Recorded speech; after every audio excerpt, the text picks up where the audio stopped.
សួស្តីអ្នកទាំងអស់គ្នាស្វាគមន៍មកកាន់កំបាំងនិទានដែលនៅក្នុងយប់នេះយើងនឹងនិយាយតាក់ទងទៅនឹងរឿងរ៉ាវដែលកើតមានឡើងតាំងពីក្នុងឆ្នាំ2012មកម្លេះហើយបានកើតឡើងទៅលើបងស្រីម្នាក់ដែលមានឈ្មោះថាសេងលី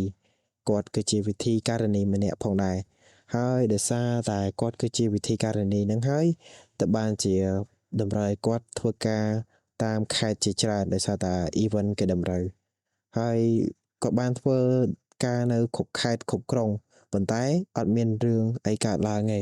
រហូតដល់គាត់បានទៅខេត្តមួយដែលជាខេត្តកំពតទើបរឿងរ៉ាវទាំងអស់ហ្នឹងបានកើតឡើងក៏ដោយសារតែនៅក្នុងអំឡុងឆ្នាំ2012ហ្នឹងគឺអត់សូវមាននៅ hotel ច្រើនប្រហែលទេអញ្ចឹងហើយបងសេលីជាមួយនឹងក្រុមការងាររបស់គាត់ហ្នឹងគឺបានទៅស្នាក់នៅផ្ទះសំណាក់មួយនៅក្បែរកន្លែងដែលគាត់ធ្វើការហ្នឹងប៉ុន្តែនៅពេលទៅដល់ផ្ទះសំណាក់ហ្នឹងពួកគាត់បានជួបនៅបញ្ហាមួយក៏ដោយសារតែគាត់បានកក់4បន្ទប់ប៉ុន្តែខាងផ្ទះសំណាក់បានរៀបចំឲ្យគាត់តែ3បន្ទប់ទេអញ្ចឹងហើយគាត់អត់អាចមានកន្លែងគេងបានទេចំនួនមនុស្សដែលគាត់បានទៅហ្នឹងហើយបងសេងលីដែលឃើញអញ្ចឹងក៏គាត់ស្នើសុំខាងផ្ទះសំណាក់នឹងថាអាចរៀបចំឲ្យគាត់បានមកបន្ទប់ទៀតអត់ព្រោះអីយប់វាជ្រៅហើយពិបាកទៅរកផ្ទះសំណាក់ផ្សេងវារៀងឆ្ងាយពីកន្លែងដែលគាត់ធ្វើការផងវាពិបាកអញ្ចឹងក៏ឲ្យផ្ទះសំណាក់ហ្នឹងទៅ check មើលម្ដងទៀតក្រោយពីការស្នើសុំរបស់បងសេងលីហ្នឹងហើយខាងផ្ទះសំណាក់ហ្នឹងក៏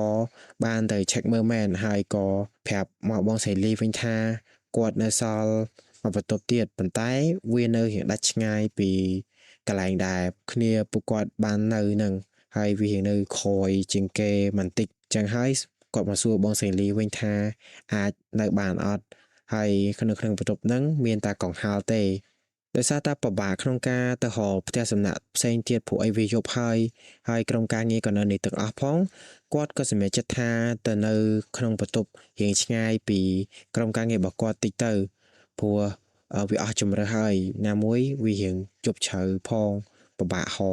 កន្លែងដែលនៅផ្សេងវាខ្លាំងមែនតើហើយណាមួយក៏វានៅចិត្តកន្លែងធ្វើការដែរវាស្រួលនៅពេលដែលងើបមកគឺយើងងើបទៅធ្វើការមកហើយបងសេងលីដោយសារតែគាត់នៅខេត្តច្រើនជាងនៅផ្ទះផងព្រោះអីគាត់ធ្វើការនៅខេត្តច្រើនអញ្ចឹងគាត់អត់សូវសានច្រើនទេគាត់ក៏សម្រេចចិត្តថានៅទៅក្រោយពីគាត់យកព្រមហើយគាត់ក៏បានរើអីវ៉ាន់ហ្នឹងចូលទៅក្នុងបន្ទប់ហ្នឹងប៉ុន្តែនៅពេលដែលគាត់ចូលទៅដល់បន្ទប់ហ្នឹង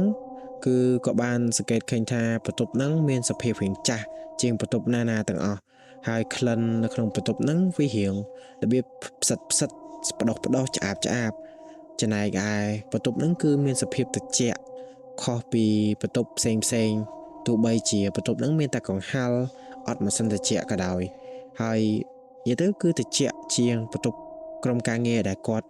បានចូលទៅទៀតហើយចំពោះជាងហើយនឹងឥដ្ឋក៏ដូចជាទូវិញ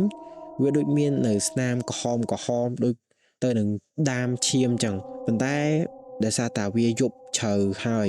គាត់ក៏អត់គិតច្រើនទេព្រោះជីឡានក៏ហត់ធ្វើការក៏ផឹកគាត់ក៏រៀបចំទៅងូតទឹកនៅពេលដែលងូតទឹករៀបនឹងគេហ្នឹង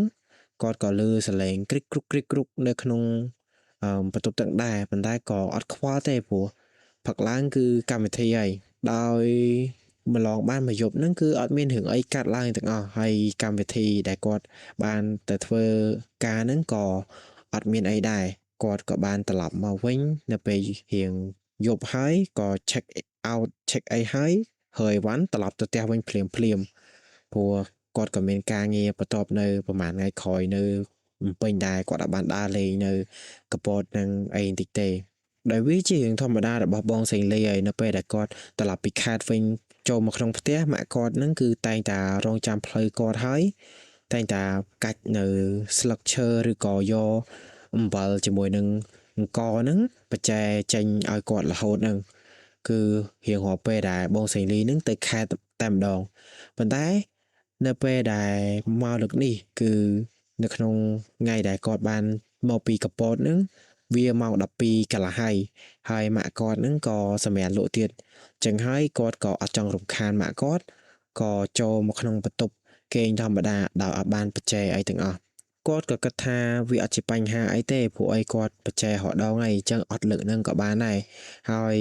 នៅខេត្តកពតហ្នឹងក៏គាត់អត់ដែរឮពីរឿងរ៉ាវតាក់ទងទៅនឹងខ្មោចទៅនឹងអីដែរអញ្ចឹងហើយមកពីខេត្តកពតអញ្ចឹងវាអត់ជាបញ្ហាអីទេ ប៉ុន្តែរឿងទាំងអស់ហ្នឹងវាអត់ស្រួលដូចអីដែរគាត់គិតទេដោយនៅម៉ោង2ទៀបភ្លឺហ្នឹង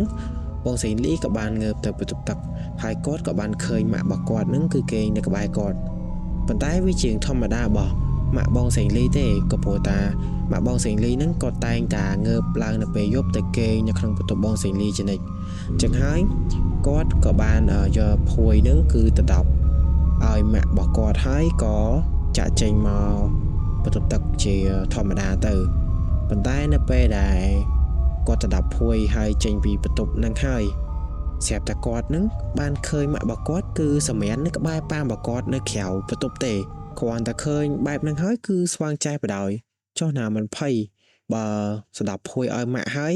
ចេញមកក្រៅឃើញម៉ាក់មួយទៀតដែលនៅគេងក្បែរនឹងប៉ាហើយដល់ឃើញអញ្ចឹងរត់បដ ாய் រត់ទៅបន្ទប់វិញមើលច្បាស់គាត់ក៏ចង់ច្បាស់ខ្លួនឯងដែរថាគាត់ស្វាំងភ្នែកឬក៏អាម៉េចព្រោះអីឃើញម៉ាក់ហ្នឹងគឺនៅក្នុងបន្ទប់ឡើងច្បាស់ចែស្ដាប់ភួយឲ្យទៀតហើយហេតុអីបានមកបែបហ្នឹងអញ្ចឹងទៅនៅពេលដែលគាត់ទៅបន្ទប់របស់គាត់ហើយគឺអត់មានអីទាំងអស់គឺគាត់ស្ដាប់ភួយឲ្យហ្នឹងគឺគ្រាន់តែជាវាគ្រាន់តែជាតុក្កតារុំកសែងរបស់គាត់ទេដោយឃើញអញ្ចឹងហើយគាត់ក៏សម្រួលអារម្មណ៍ហើយក៏គិតថាវាជាអីប្រកាសហើយអញ្ចឹងក៏បានបកទៅបន្ទប់ទឹកហើយមកគេងវិញធម្មតាដោយនៅពេលផឹកឡើងគាត់ក៏បានរៀបរាប់រឿងទាំងអស់ហ្នឹងទៅប្រាប់ម៉ាក់គាត់ហើយម៉ាក់គាត់ឮហើយក៏អត់មានចេះអីច្រើនក៏កាច់មែកឈើកាច់អីបោះខ្លួនគាត់ហើយប្រជែទៅវិញទៅហើយក៏បាននិយាយថាអស់លោកដែលមកអញ្ជើញទៅវិញហើយក៏អត់មានរឿងអីកើតឡើងតទៅទៀតដែរជាធម្មតាផ្ទះនីមួយៗគឺតែងតែមានជំនាញផ្ទះដើម្បីការពារផ្ទះនោះពីវិញ្ញាណផ្សេងៗដែលចង់ចូលផ្ទះហ្នឹងហើយប៉ុន្តែលើកនេះវិញ្ញាណគឺចូលស្រួលយកមែនតែនក៏ដោយសារតាកាលពីបងស្រីសៀងលីគាត់បានទៅកពតហ្នឹងគឺគាត់បានច្រឡំកសែងដែលជាកសែងរបស់ផ្ទះសនៈហ្នឹងហើយវាដូចគ្នាទៅនឹងកសែងដែលគាត់បានយកទៅមែនតែនអញ្ចឹងហើយបានគាត់ច្រឡំយកកសែងរបស់គាត់ហ្នឹងទុកនៅផ្ទះសនៈ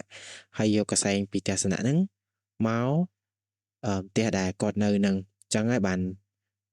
វិញ្ញាណហ្នឹងគឺអាចចូលមកផ្ទះគាត់បានយ៉ាងងាយស្រួលដោយអត់មានការរារាំងរបស់ជំនាញផ្ទះឬក៏អ្នកថែរក្សាផ្ទះហ្នឹង